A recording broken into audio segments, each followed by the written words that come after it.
بچیوں کے ساتھ کیا سلوک ہوتا تھا. جس گھر میں بیٹی پیدا ہوتی باپ کا چہرہ شرم سے ہمارے سیاہ ہو جاتا تھا. میں قبیلے والوں کو کیا جواب دوں گا, میرے گھر بیٹی ہو گئی, منہ چھپاتا پھرتا. اور تب تک اس بندے کو معزز نہ سمجھا جاتا تھا جب جب وہ اپنے ہی ہاتھوں سے اس بچی کو زمین میں گڑا کھود کے زندہ دفن نہیں کرتا. یہ عرب کی تاریخ ہے. عرب کی تاریخ پڑھ کے دیکھیں ماں کے ساتھ کیا سلوک کرتے تھے. جب بیٹے آپس میں فرقہ بانٹتے نا, وراثت باپ کی بانٹتے تو ماں کو ترکے کے اندر بانٹا جاتا تھا. ایک کہتا تھا ماں کو میں نے رکھنا ہے, دوسرا کہتا ماں کو میں نے رکھنا ہے. کس لیے؟ خدمت کے لیے نہیں, خدمت کروانے کے لیے نوکر بنا کے. اس ماں کو اپنے پاس باندی بنا کے لونڈی بنا کے میں رکھوں گا, اس سے خدمت میں دوں گا. دوسرا کہتا نہیں یہ میری لونڈی ہے, میں اسے گزر دوں گا. یہ ماں کے ساتھ سلوک تھا, یہ ماں کے ساتھ سلوک تھا. اگر ہم باپ کی تاریخ پڑھ کے دیکھیں تو باپ کا یہ حال کرتے تھے عرب کے لوگ. جب باپ بوڑھا ہو جاتا گلے گلے پٹکا ڈالتے اور گھسیٹ کر کے پہاڑ پر لے جاتے. بوڑھے باپ کو گھسیٹ کے پہاڑ پر لے چلے جاتے اور وہاں سے دھکا مار اس کو نیچے گرا دیتے. جب تیری میں کوئی ضرورت نہیں. یہ باپ کے ساتھ ہوتا تھا, یہ بیٹی کے ساتھ سلوک تھا, یہ ماں کے ساتھ سلوک تھا. بھائی بھائی آپس میں جانی دشمن تھے. باپ بیٹے کا دشمن ہے, بیٹی ماں کا دشمن ہے. رشتے داری کی پہچان نہ رہی تھی اور اختلاف تو نام کے بھی نام تھے وہاں پہ عرب کے اندر. ایسے دور میں سرکار تشریف لائے. جب سرکار تشریف لائے آپ نے لوگوں سے فرمایا لوگوں یہ تم کر رہے ہو بہت غلط کر رہے ہو. یہ بات جس کے گلے میں تم پٹکا ڈال کے گھسیٹ کے پہاڑ پہ لے جاتے ہو اور دھکا دے کے نیچے گرا دیتے ہو, یہ باپ اس سلوک کے لائق نہیں ہے. یہ باپ کا مقام یہ نہیں ہے جو تم کر رہے ہو اس کے ساتھ. باپ تو وہ باپ ہے کہ میرا بندہ باپ کی رضامندی میں راضی ہے. فی رضا ابی کا رضا ربی کا, تیرے باپ کی رضا میں تیرے رب کی رضا ہے. اور فی سختی ابی کا سخت رب کا, اور تیرے باپ کی سختی کے اندر تیرے رب کی سختی ہے. تیرا ابا راضی تو اللہ راضی, ابا ناراض تو اللہ ناراض. تم باپ کے ساتھ یہ سلوک کرتے ہو, میں غلط کرتے ہو. آج کے بعد خبردار کوئی باپ کے ساتھ یہ سلوک نہ کرے. اور فرمایا لوگوں باپ وہ مقام اور درجہ رکھتا ہے کہ اللہ پاک نے باپ کو جنت کا دروازہ بنایا ہے. باپ کو جنت کا دروازہ بنایا ہے. اگر جنت حاصل کرنا چاہتے ہو باپ کو راضی کرو. یہ باپ کا مرتبہ سرکار نے دنیا والوں کو بتایا ہے. فرمایا لوگوں یہ جو ماں جس کو تم درجے کے اندر بانٹتے ہو یہ ماں سلوک کے لائق نہیں. ماں تو وہ ماں ہے جب یہ تجھے پیدا کر رہی تھی اس لمحے جو سے تکلیف کا سامنا کرنا پڑا تھا نا, ساری زندگی اپنے کندھوں میں بٹھا کے ماں کو کھانا کھانوں کے گرد پھرتا رہے, طواف کرواتا رہے ساری زندگی. تو اس ایک لمحے میں تکلیف کا حق ادا نہیں کر سکتا. اس ایک لمحے میں تکلیف کا حق ادا نہیں کر سکتا. اور تیری ماں وہ ماں ہے کہ اللہ پاک نے ماں کے قدموں کے نیچے تیری جنت رکھ دی ہے. اگر ماں کو راضی کر لے گا تو تیری جنت نصیب ہو جائے گی. باپ کو راضی کر لے گا تو رب کی خوشنودی مل جائے گی. اور یہ بیٹی جس کو تم زندہ دعا کرتے ہو, سنو فرمانے مصطفیٰ.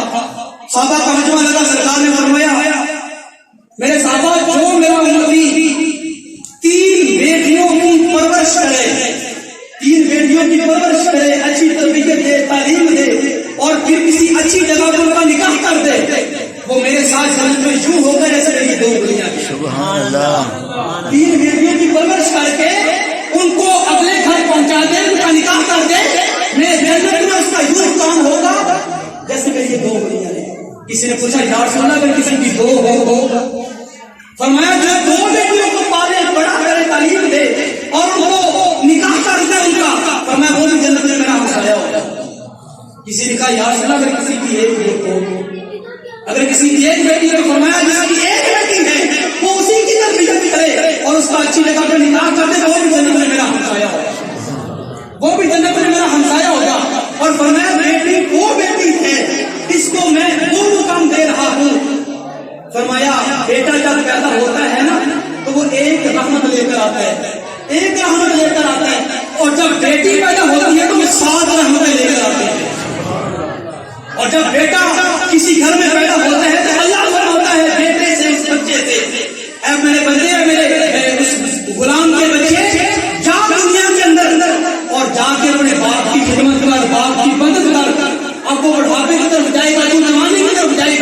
باپ کا سہارا بننا.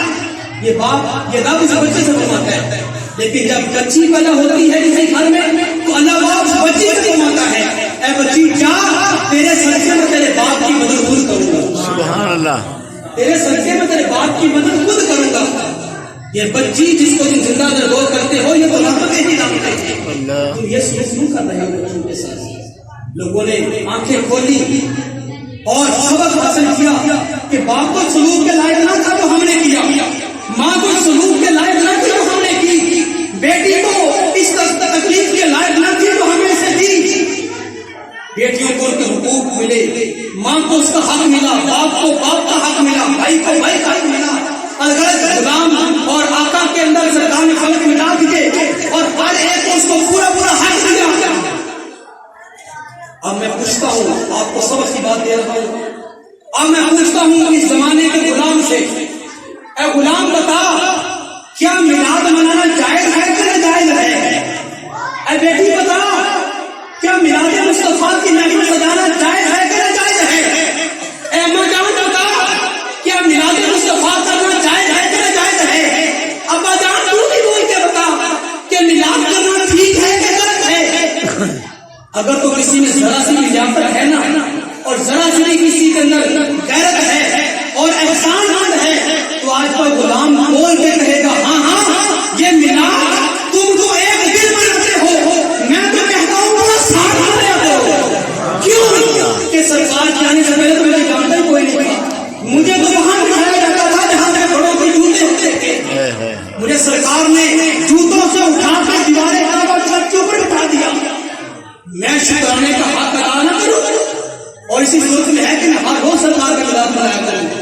میں پوچھتا ہوں آج کی بیٹی سے, اے بیٹی بتا تجھے یہ جو پردہ ملا ہے, تجھے یہ جو عزت ملی ہے, تجھے یہ جو مقام ملا ہے کہ تو اپنے باپ کی آنکھوں کی راحت ہے, اپنی ماں کے دل کا قرار ہے. اے بیٹی بتا کیا میلاد منانا جائز ہے کہ ناجائز ہے؟ وہ اگر غیرت مند ہوئی اور احسان مند ہوئی پکار کے کہے دی ہاں ہاں, میں کہتی ہوں ایک دن نہیں پورا سال منایا کرو. کیوں؟ مجھے تو کوئی جانتا نہ تھا, میری کوئی عزت نہ تھی, میرا کوئی مقام نہ تھا.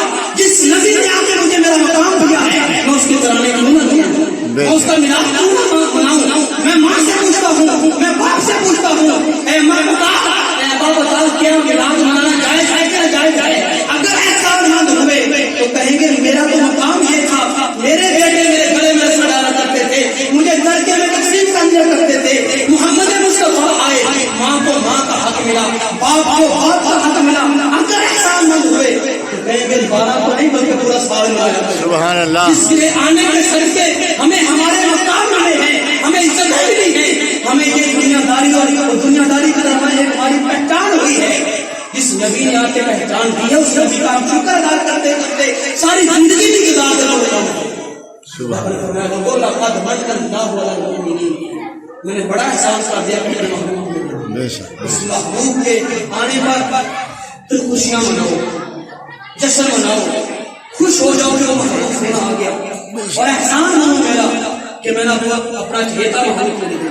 سبحان اللہ. اللہ کی ذات ہمیں سبحان اللہ ماننے کی توفیق عطا فرمائے. آمین.